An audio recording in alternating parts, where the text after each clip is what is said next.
Sunday afternoon. Beautiful day, a little bit of a breeze. I want to say about 2.178 miles per hour going from west to east. But it feels so nice out. Fresh water, ice. Good stuff. So today we're gonna make some Turkish coffee. Look at that. Turkish coffee straight from Turkey. It has a best before date, which I'm a big fan of.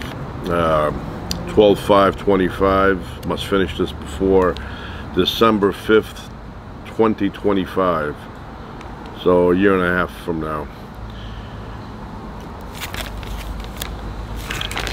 I've never tried this specific one, but you know, I'm gonna try it now.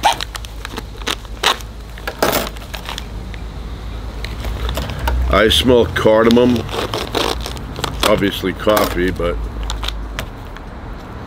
it smells good to me.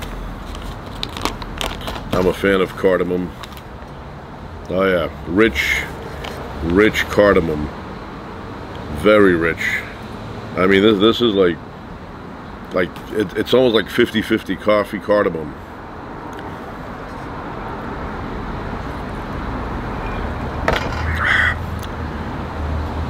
I think I need my little pot there, my little pot. I didn't bring it out. I'll be right back instamatically. Alright, I am back. This is what I'm talking about here. So I have the water inside. No need to bring a bunch of things like a bottle. I already have the water in here. And little cup. I got this at Disneyland. But not just Disneyland. Starbucks Disneyland. Look at that.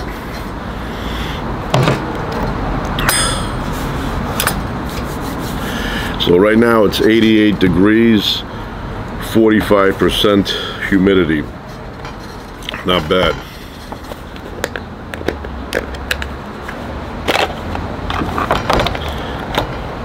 Take this little device out.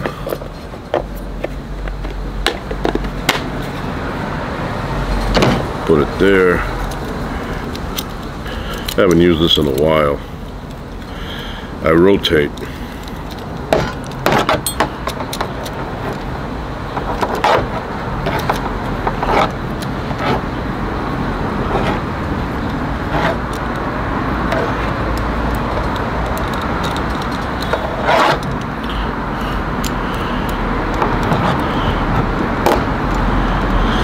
I think it's good enough, right? Yeah, perfect.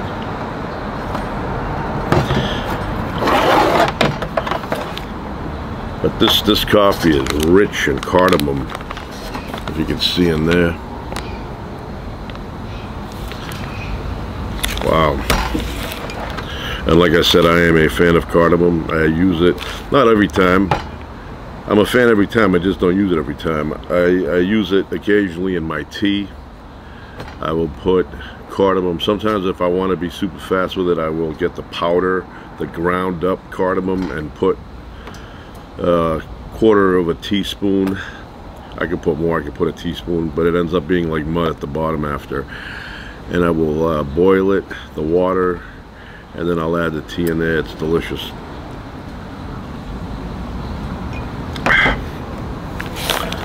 But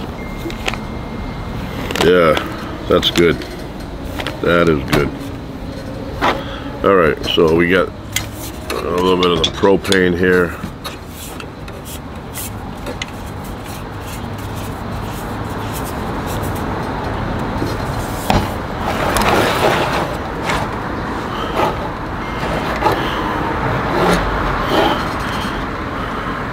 Well, let's start it up first.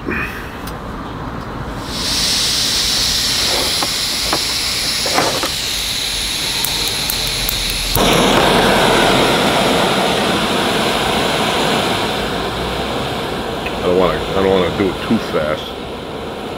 Slowly. Plus there's no wind today. These things, when it's windy out, they're horrible. I do have a little partition there, and it kind of stops the wind, but when it's windy out, even making coffee is difficult. No matter what, I could have it full blast, and yeah, I guess that's good there. And it takes forever. Wow. You know what I forgot? The sugar. The sugar. I will be back.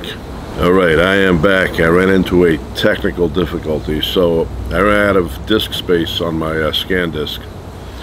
Camera was blinking, and I thought I had more time, and it ran out, so I had to go in and grab another one.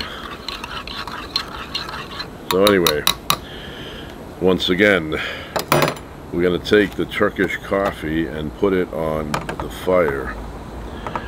And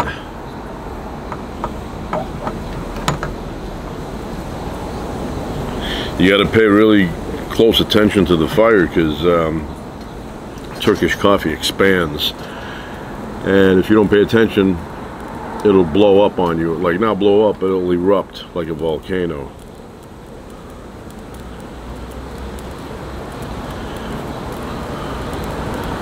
You turn your head like that, and boom, the coffee's spilling. So I got to concentrate like a laser beam right now.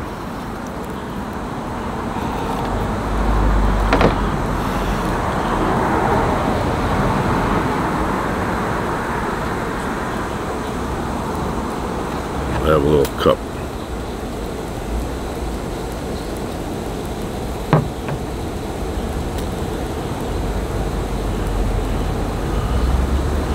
I want to do it slowly. I don't want to jack up the flame.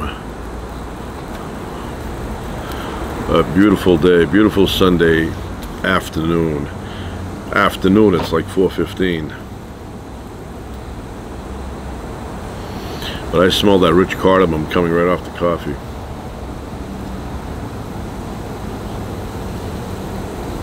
I'm concentrating right now.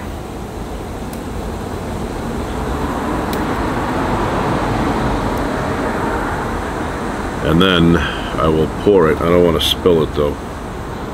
Everything is teeny weeny. Look at that.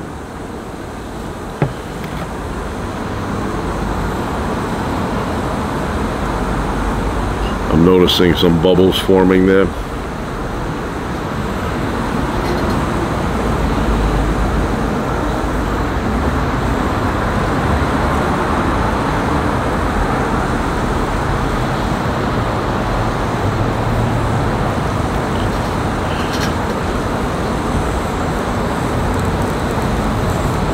You know, when you're waiting for it, it won't happen.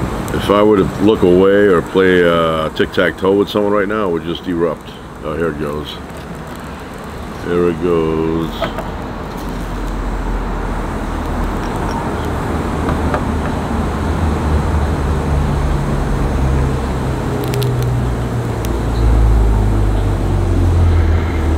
All right. It's done. It's done. I put it down here. I want to put that there. Let that cool down. I let it cool down, but my grandfather would drink this stuff, and he would drink it straight off the fire. Boom, boom, boom. He was done, and you'd still be blowing on it to cool it down. I'm not into that. You know, I'll eat hot peppers, but this kind of stuff, I want it to be, you know, I want it to be hot, but I don't want to have blisters after either.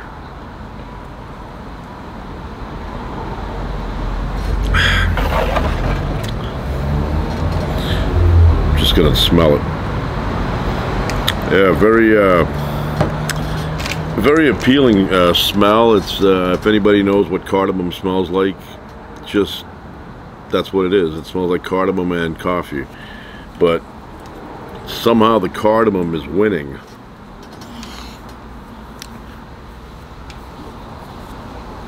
Yeah, it's so nice right now. gentle breeze. If I had a hammock, right now, I'd be swinging side to side.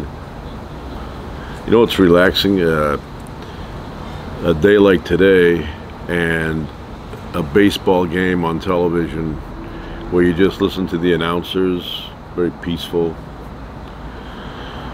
and the wind up, and everything's like relaxing in baseball.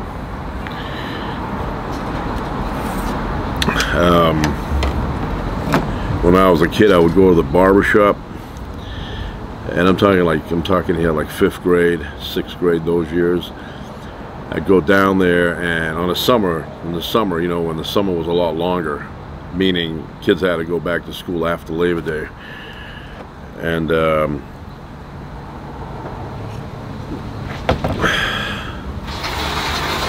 what's up?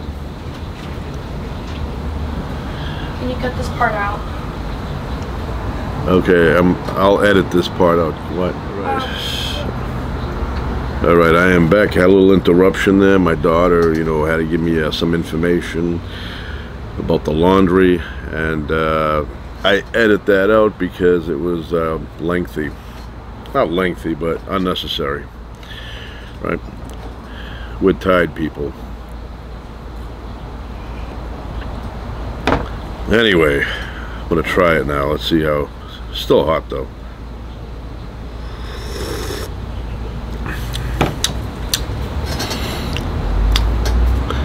I give it a thumbs up. I like it, but I will say,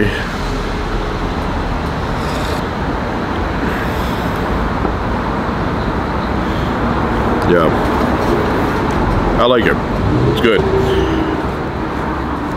But, you know, I know Greek coffee, Turkish coffee are pretty much from the same origin, but I think, go ahead, LAPD.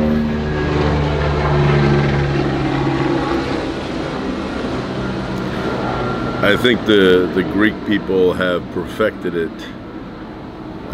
And you know, I mean, that's just my opinion. Somebody else could drink this and say this is much better, but I think Greek coffee is a little bit better, But this is good too. This is not Sanka. You know, this is good coffee. Yeah, I like it. But you know, if I had to pick one, like if I was on a deserted island like Gilligan's Island, and they said you got to take one. You got to take either the Greek-made coffee or the Turkish-made coffee. Now they're close, except for the fact that this one has a lot of cardamom. But I would take the Greek coffee because memory tells me that the Greek coffee was smoother. But this is good too.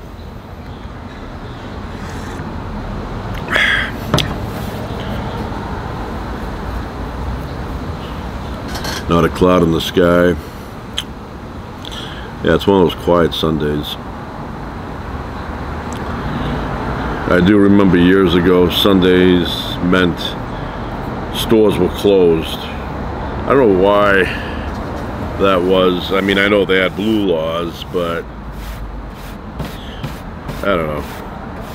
It just seemed weird to, I mean, it had its benefits. It was a kickback, relaxing day, different than the other days. Kids today, the flies are coming out of nowhere. Kids today that weren't around in those days after the laws changed, they can't even imagine how it was on a Sunday back in the 70s, say. But when I was growing up, Sundays, everything was like downshifting on Sundays.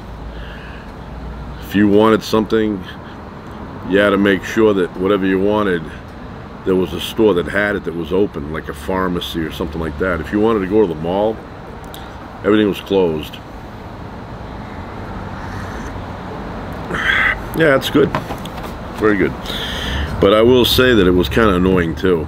You wanted to go get something, or you wanted to go somewhere, and my father would say, today's Sunday, it's closed. And you'd be all annoyed.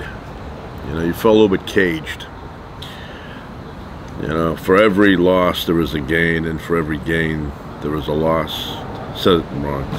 For every loss there is a gain, and for every gain there's a loss. That rule applies for everything in life. You know, you benefit one way and you kind of lose out the other way.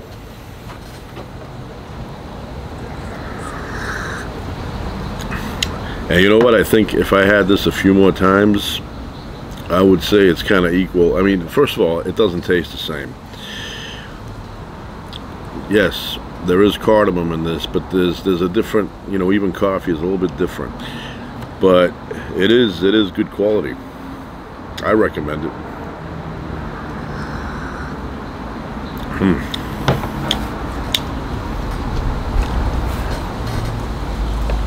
I like these days just, you know, sitting around having some lemonade, country time, on a hammock between two nice oak trees, a little bit of a shade on top. You don't want the sun hitting you on a hammock.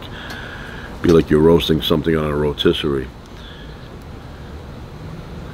And just relaxing. But yeah, big difference from when I was a kid to now.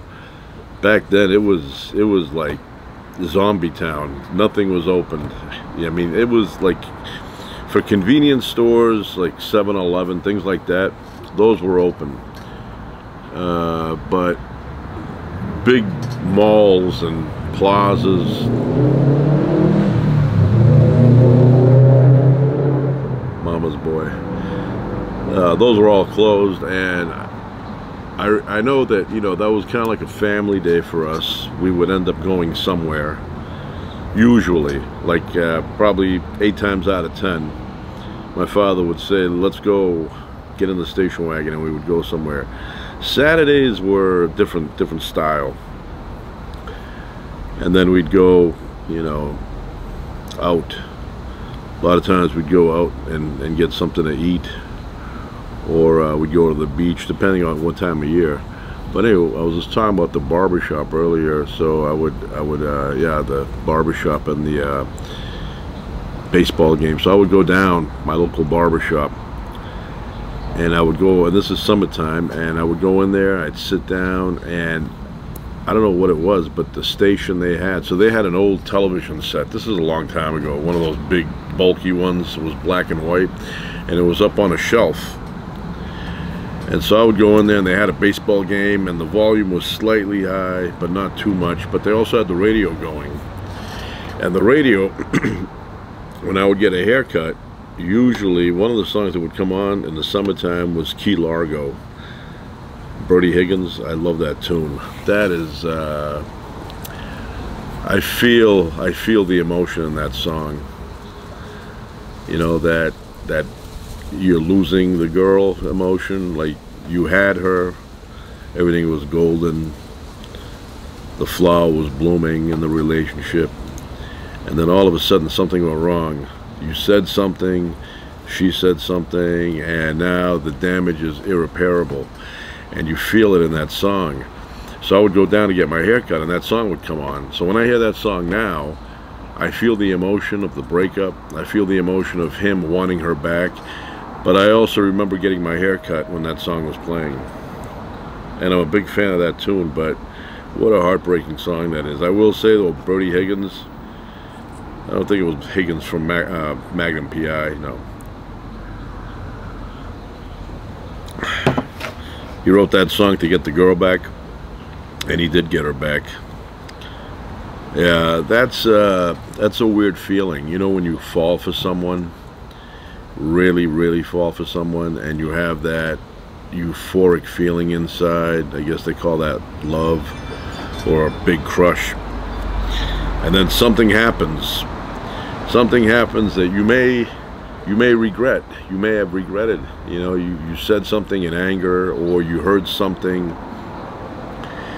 and you were angry at the individual because you heard something that they had done, and so you confronted them, and then that kind of ruined everything in the relationship. Well, this song is like a song of winning back the girl. Key Largo, great lyrics, and the way he sings it, very emotional. It's like there's a handful of songs that really touch me that way. That's one of them.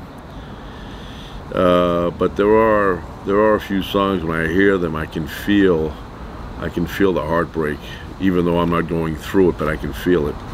Empathy. Good. Thumbs up on the coffee.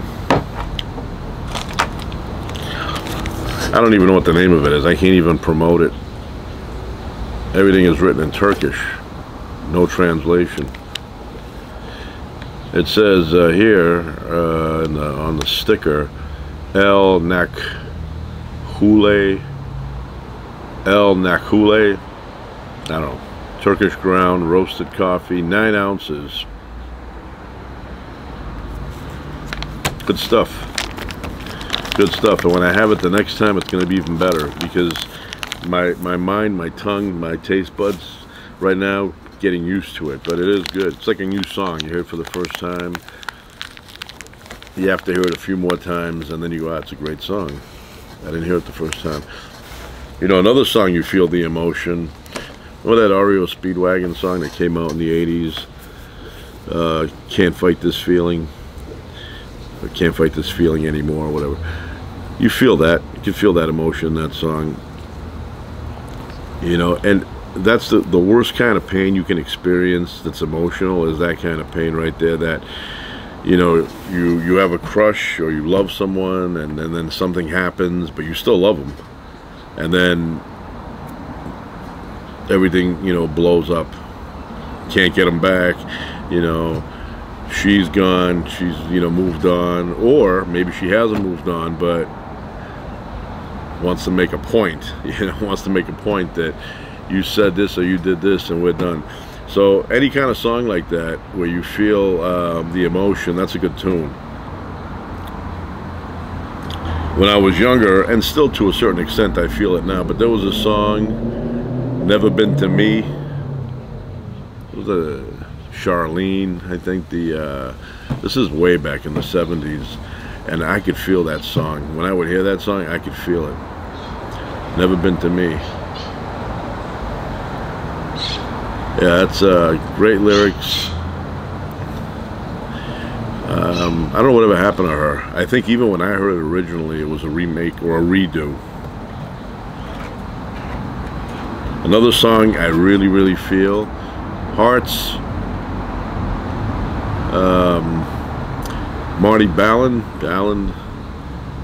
used to be part of Jefferson Starship, died a few years ago. Jefferson Airplane.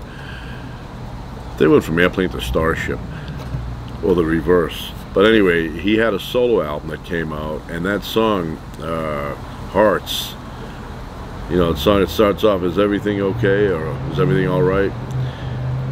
I really feel that song. I feel that song as if I'm experiencing the heartbreak.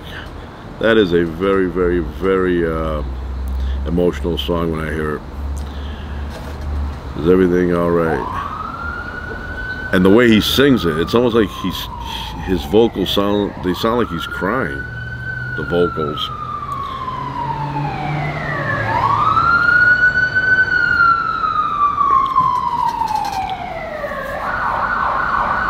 Hey, wow.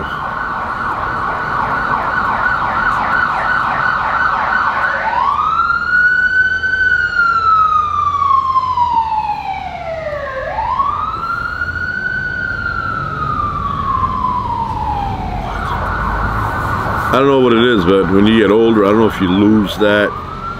But songs today, they're good. I mean, I listen to the new stuff, so I'm well aware of what the new stuff is. I'm not like those old guys that, you know, when they hit their prime at like 25 or so, and then, you know, they would listen to the stuff they listened to, and then all of a sudden they continued listening to that stuff, and they never heard the new stuff. I listen to all this stuff.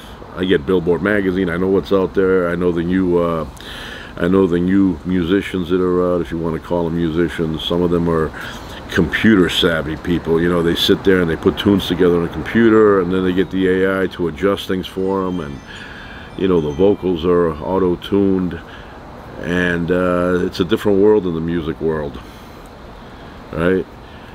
So I don't I'm trying to think. I mean, there's some songs I still connect to that are emotional for me, you know, when I hear them. And emotional, I'm saying, you know, where you feel the lyrics, you know, inside you. You feel it. You're not just listening and kind of understanding what they're talking about. You actually feel it.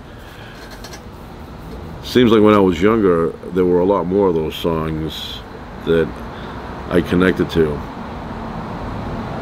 Even the song "Come On Eileen,"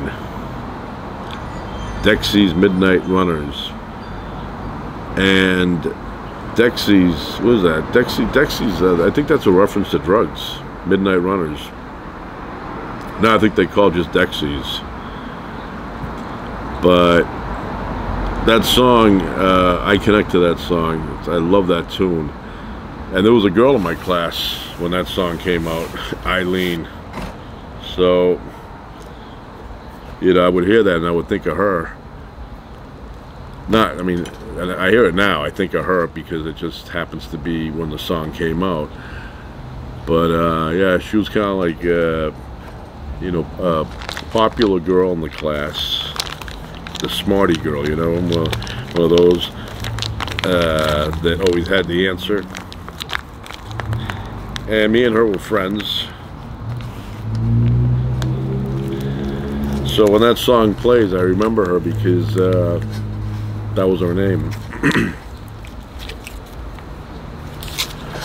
What other song? I'm trying to think of. Trying to think of some other tunes that, you know, you hear them and you feel that heartbreak.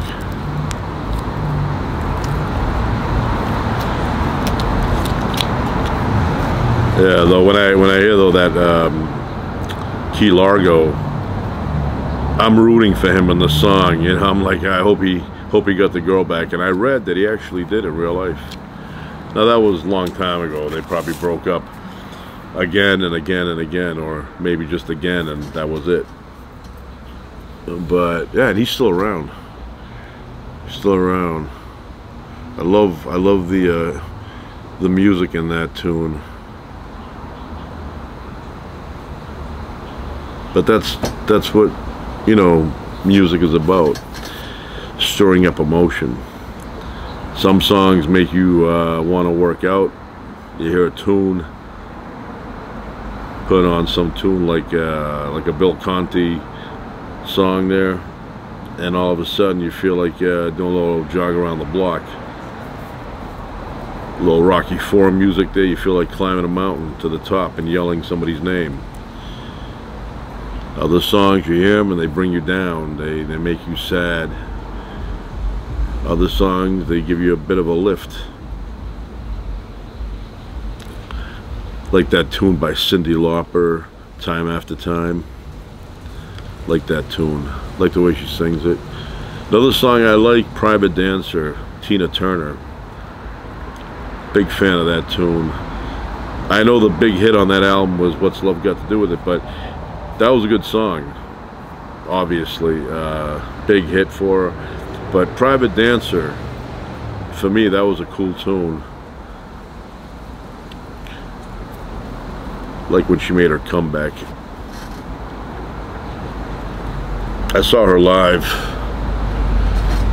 Good show. She changed a bunch of times, but yeah, it was a good show.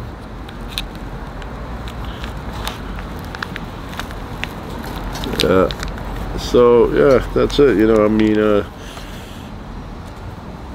I stay up to date with all the new stuff, and the more you hear it, you know, it sounds good. There's a few musicians, artists that I appreciate. You know, it's not all goofy AI.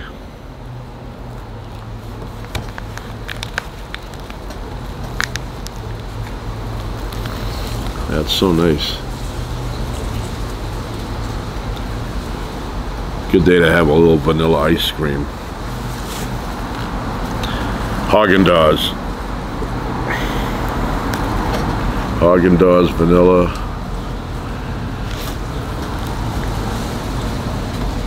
Beautiful sky. There's not even one cloud. You know, last night I was watching something about you know, the intelligent life out there in the universe. What's going on? Where is it? And all that. And you have, there are certain scientists that have the opinion that we may be alone in the universe. Like, it just happened once. I doubt that to be the case. Like, okay, everything's a matter of faith when it comes to this issue, because there is no evidence. And so faith is what you believe, or what you need to have in order to believe in something without any evidence, right? And it just, you look at the universe and the size of it.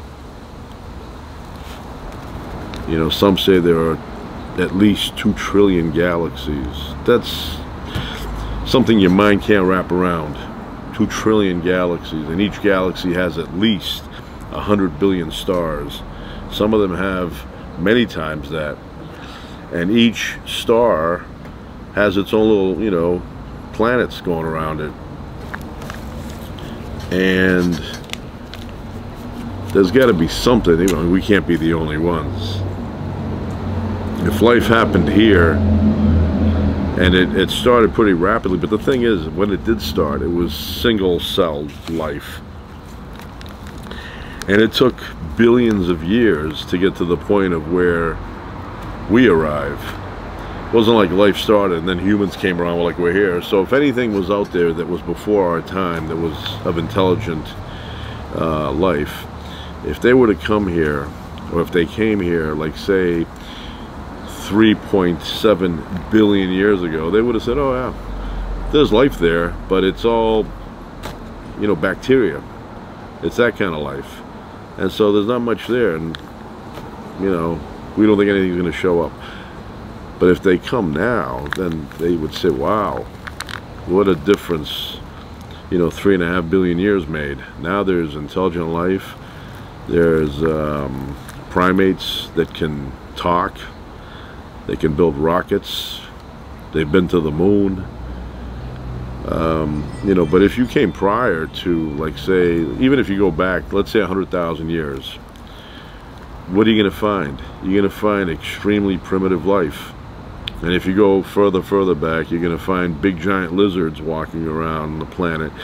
And any other life form that's around us, say within, you know, 10,000 light years, they would point their radio antennas this way and they would say there's nothing there. And then later, as the advancements came, they would find ways to detect gases that only exist when there's organic life, or, you know, that kind of life. And they would say, yeah, there seems to be something there, but it doesn't seem to be intelligent because they haven't developed technology to communicate yet. And you'd have to show up like right around now to realize that here we are, because the 1900s is really where it started to happen. You know, that's when all these breakthroughs started happening. That's when rockets were developed. The ability to go out into space was developed then. The ability to communicate with satellites and using radio antennas and all that, that's now. That's the past 100 years. Anything before that, it's like you go undetected. So there may be a lot of our kind of life forms out there that are around our age, that have yet to develop technology. Maybe if they're 100 or 200 years behind us, they're still living like we lived in the 1800s. It'll be like Bonanza. And at that time, there was no way of sending any signal out to give any other life form knowledge that we're here. Nobody would know. So it all depends on when you look at the planet, if there's life, and how far, you know, the Goldilocks zone. Okay, you're in the Goldilocks zone, but that doesn't mean that intelligent life is there. It could be that the life forms that exist elsewhere are water-based. You know, maybe there's intelligent life on planets where they're covered with oceans, that there's no land, so all the intelligent life is in the water, and they can't develop any kind of technology because no fire. Fire is the key thing here. But I'm always fascinated with this issue. I want quick answers. I want something that will communicate with us. I hear that NASA's considering, and maybe I'm a little bit behind, maybe they've already made a decision on this, but I heard that NASA was considering funding SETI again and using technology to detect the gases that organic life would give off. So, I mean, I don't know that to be life out there, but if I were to pick a position, yes, there is life, or no, there isn't life, I would go with the yes, there is life. I mean, why would we be the only ones, right? I mean, there's nothing special here that doesn't exist anywhere else. Carbon atoms, they're everywhere. Hydrogen, everywhere. The star systems, they're everywhere. And then I heard something interesting, that our sun is small in comparison to what's out there. Now, the stuff you see at night, they claim those are all big, giant stars. And the little ones, like our sun, are very difficult to see, especially with the blind eye. The blind eye. No, that's impossible. The naked eye. The naked eye. They're impossible to see with the naked eye. So there's a lot more stars out there that we could see at night, but they're all smaller, dwarf stars. And as a result of that, those may have planets going around them that may have life, but either they're too far for the signal to have reached the shit. Like, let's say they developed radio technology 2,000 years ago, which would mean that they're way more advanced than us. But maybe they're about 25,000 light years away from us. So that beam of energy will not reach Earth for over 20,000 years. So we'll be pointing our SETI satellites and, you know, receivers in that direction. But we're going to hear nothing but crickets for thousands of years, even though they're there right now.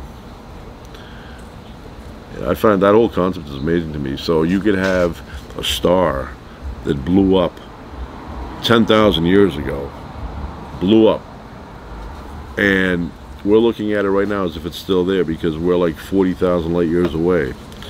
And for that light to reach us, it would take thousands and thousands of years, even though the event took place thousands of years ago.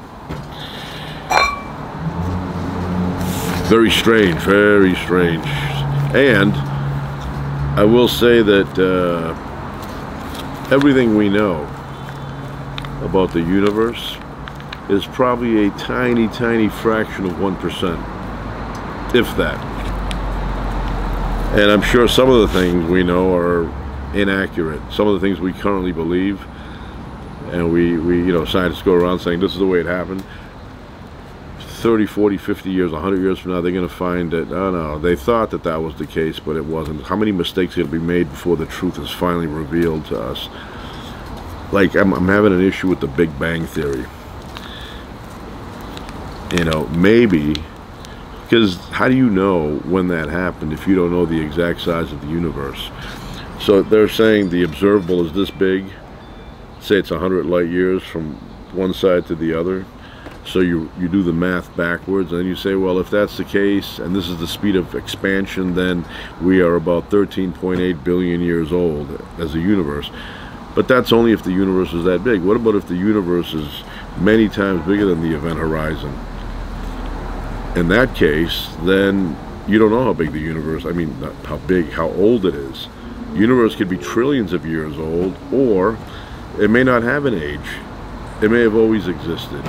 It just expands, and when it gets too far apart, contracts. Or there may be places that are currently alive. So like our universe right now, our section of the universe is alive right now. Stars are burning, their energy, nuclear fusion is taking place. We're here. But once that all burns down, like say in 5 trillion years, all that stuff burns out. Well, that's our section that's done. So that just becomes empty space. But the universe, you know, keeps rebuilding elsewhere. And then that eventually dies out. And it keeps, you know, so it's like not recycling. Could recycle. Maybe the black hole is a recycling center. But I have heard that that's been debunked. But, so you have a section, say that's 100, you know, billion light years, this section here, that lives on for 10 trillion years, then dies out, protons, everything dissolves into nothingness, and just the empty space remains. So that becomes a wasteland. But then you have another area that's just coming into being. Maybe that's a miniature Big Bang.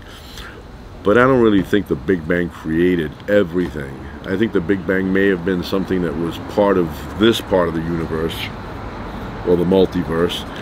And what happens is that every section of the universe has its time frame of existing. And once that goes away, another section begins.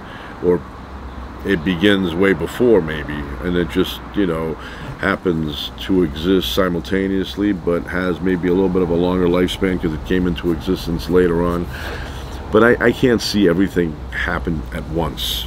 You know, the Big Bang, and before that there was nothing. There was probably something before the Big Bang, and then this portion of the universe, maybe it was like a big black hole that collected enough matter and then it exploded, recycling event. But nobody knows. Nobody knows. Nobody knows. They make things up now. You know, they say that it looks this way now, and then, you know, like right now, Webb telescope out there has found galaxies that are formed at the edge of the event horizon. And now when you're looking that far back, these things shouldn't be well formed at all. For them to be well formed, it means that the universe is a lot older than we previously thought. And if it is older, then it's bigger. And that may be a small piece that we're seeing. You know, that may be a small piece. The universe may be, I don't know, I don't like to use the thing infinite, because infinite to me makes no sense. You know, infinite would imply a repeating pattern. And how do you have a beginning and an infinity at the same time? You know, it's very hard to comprehend these things. It may be the case that you have a beginning and an infinity, or it may be that the universe always existed. It's just that the part that we see seems to be expanding into the part that's always existed. Nobody knows. Nobody knows. That's why we invent folklore, to explain that which boggles the mind. It's a little bit of a relief when you come up with these stories, especially if you hear them from someone else that's invented them and tells you that they're the truth. But in reality, nobody knows. Nobody knows where all this came from. Nobody. You know, it's a big mystery. And sometimes I sit out here and I look up at the sky and I look at the stars, and I'm like, I wonder what's going on up there. And I'm only seeing a little window of our Milky Way. You know, even though it looks really dense, full of stars everywhere, you go, wow, it's crazy. That's just a little piece. Little piece. You know, and then when you see some of these videos where they do this animation where they pull back from the Earth, pull back, and you see finally our solar system, then you know, our solar system becomes like a little dot, and then there's nothing but empty space for many light years, and then you pull back, eventually you see the whole galaxy. You pull back further, you see Andromeda. You pull back further, you see the local group, and you keep pulling back. The local group is like 550 million light years. Can you imagine that? Local galaxies, and you, from this side to this side, is 550 million years traveling at the speed of light. Very difficult to comprehend any of this. And we humans, we act like we're a separate entity from the universe. We are the universe. We are. We're part of the creatures inside of this big thing called the universe. We are the universe. No, people, we're not. Like, we're special from somewhere else. They put us here, and we're just living. We're the universe. Anyway, we can go on and on and on and on and on and solve nothing because nobody knows anything. And you know, I mean, we know some things locally, we know some things, but every year opens up a new mystery, and some of these answers they give us just bring in more questions. All right, that's it for now. Ciao.